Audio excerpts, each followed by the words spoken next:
At the next. The 300-pound force is to be resolved into components along AA and BB. So, gawin nyo, sulat natin, ito si FAA. So, ito yung force sa AA. Tapos, si FBB, di ba nandito? May force din yan. So, gawin natin, i-connect na natin. No? So, this is FBB. Ano yung angle ni FAA to FBB? That is 60. So, drawing mo na lang yung force triangle. So, this is 300 pounds. Tapos, ayan. This is 60 degrees. Tapos, ito ay FAA. May bend ba dito? Knowing that the component along FAA is 240 degrees. So, this is alpha. And then, this is FBB. So, ano yung pwede natin gamitin dito? Sine law, no? So, para makuha natin tong theta. So, the sine of theta divided by the opposite side, 240, is equal to the sine of 60 over 300. Pwedeng magkabaliktad yan, guys, no? Basta, kung nasa side sa ilalim, angle nasa ibabaw, no? So, solving for theta, that is equal to arc sine of 240 sine 60 over 300. 43.854. So, to solve for the alpha, that is equal to 180 minus 60 minus theta. So, magkano si alpha?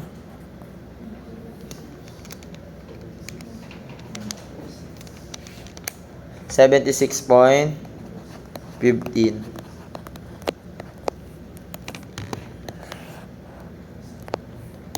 So, solving for the values of FBB. So, meron ka ng pwede nang gamitin si FBB divided by the sine of alpha is equal to 300 over sine of 60. So, magkano si FBB? That is 336.34 pounds. Actually, hindi ko na pinag-isipan yung choices dyan. Tinamad na ako. Diba? Kung makikita nyo naman yung choices, increment lang ng 1. 1, 2, 3. More. Yan, 75, 76, 77, 78, 78. 34, 35, 336, 337. Diba? Pinag-isipan yung choices. Kaya pag kami nakuha kayong sagot, parang wala naman ako pinag-isipan ng choices dito. Tingnan nyo, 500, 300. Hindi, dati ko pa namang question. Yan lang din yung choices.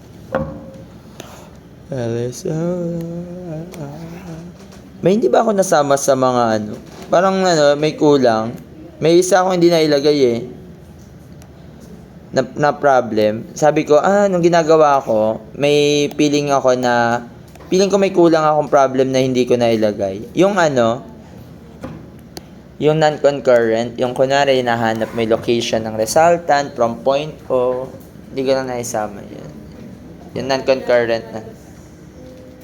Lagi yun namalabas. Nakalimutan ko. Hindi ko nailagay. Or nag-focus ako puro parallel tayo nailagay. Tsaka dalawang concurrent.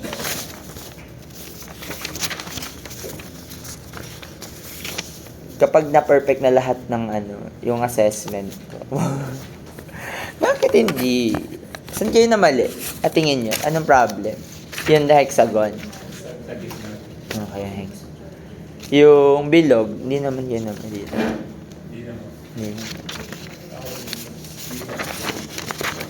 Hindi, lahat naman yun. Meron naman sa... Okay. Next. A 150 Newton pull T is applied to the cord which is wound securely around the inner half drum. Determine the moment of T about C. Si T, no? Ang force T is 150 newtons. Which is nakatangent siya dito sa may maliit na circle. No? Na ang moment arm niya ay 125. So therefore, ang moment niya dyan sa C is 150 Newton multiplied by 0.125 meters. Therefore, the moment at C is 18.75.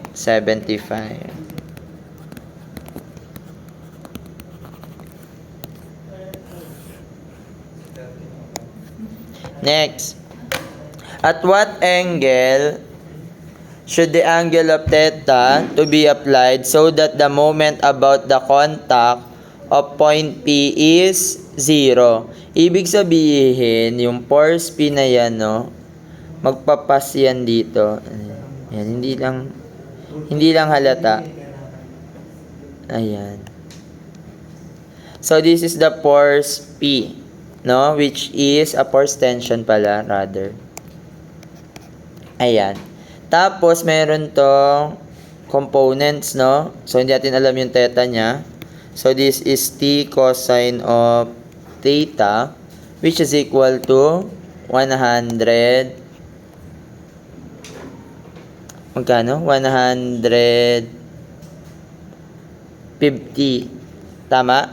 Tapos, yung moment daw dito sa P ay, diba? So that the moment about the contact P is 0. So that is equal to, ano yung moment na pinoproduce niya dati dito? Diba? Ito din yon. So that is, ano yun? 150 cosine of theta is equal, multiplied by the moment arm na, ano yung moment arm niya? 200, no? Ito yun, 200. Is equal to, teka lang, nalito. Ang sabi, at what angle should T be applied so that the moment about the contact point P is 0? So, paano natin kukunin yan? The contact at P ay 0. So, ibig sabihin, kapag nag-moment ka din dito, yung pinoproduce na moment nito, di ba? Tangent kasi siya dito.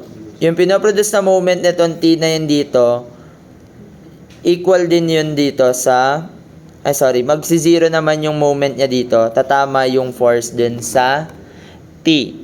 So, ibig sabihin, ano yung gagamitin nating forces? R cosine. Saan ba ako?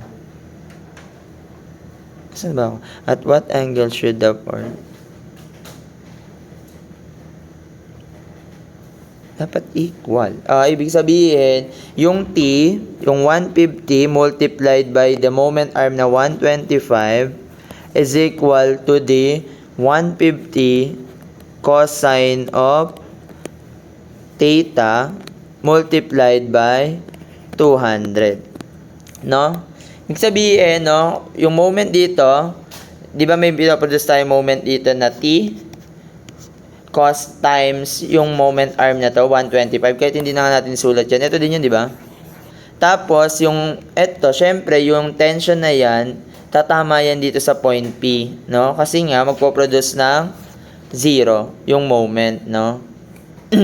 So, ibig sabihin, yung 150, yung x component nito ay 150 cosine theta times the moment arm niya. And then yung vertical, hindi na magpo-produce ng moment. So, cancel lang yung tension.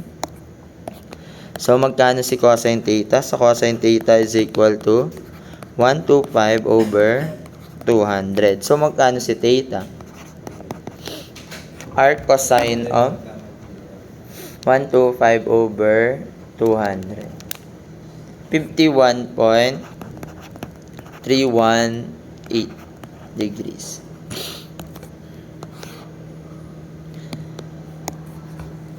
Ayan. Pero pwede ba yung kunin? Puntahan niyo ako dun sa faculty. Kaso ang hirap hanapin. Sige na nga. Tara, punta tayo sa faculty. Kunin niyo yung assess.